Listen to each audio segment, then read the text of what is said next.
நான்காவது அறிக்கை என்ன அப்படின்னு கேட்டிங்கன்னாக்கா, நாலேஜ் எக்கானமி என்று சொல்லக்கூடிய ஒரு பெரும் பாய்ச்சலை தமிழ்நாடு நிகழ்த்த வேண்டும்.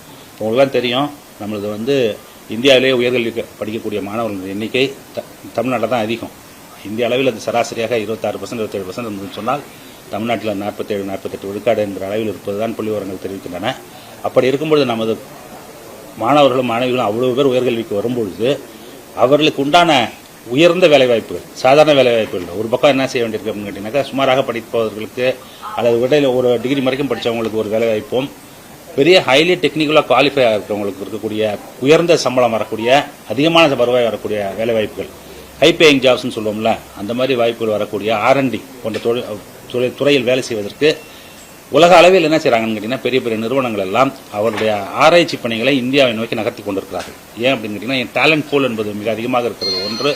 ரெண்டாவது இவ்வளோ டேலண்ட் இருக்கக்கூடிய இடங்கள் வேற எங்கேயும் இல்லை உலகத்தில் அப்படிங்கிற அடிப்படையில் இந்தியா உலகத்துக்கே உண்டான குளோபல் கேப்பபிலிட்டி சென்டர்ஸ் என்பது இந்தியாவில் தான் பெரிய அளவில் நிறுவப்பட்டு கொண்டிருக்கின்றன.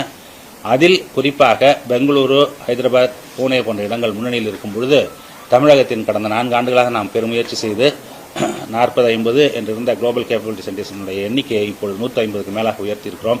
அப்பொழுது எதிர்காலம் நமக்கு இன்னும் என்னவான வாய்ப்புகளை வழங்குகிறது, நாம் அதற்கெல்லாம் என்ன செய்ய வேண்டும், இன்னும் மேலும் பல நிறுவனங்களை இங்கே எப்படி ஈர்ப்பது என்பது குறித்தும் அந்த ஆய்வை மேற்கொண்டு அந்த ஆய்வினுடைய அறிக்கையையும் கொடுத்திருக்கிறோம்.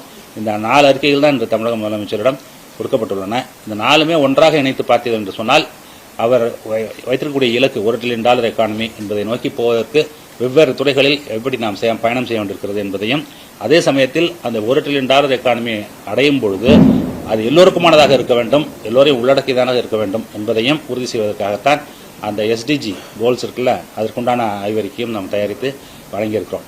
அதுதான் இன்றைக்கி நாங்கள் கொடுத்துருக்கக்கூடிய இந்த 4 அறிக்கைகள், அதனுடைய சாராம்சமும் அதுதான்.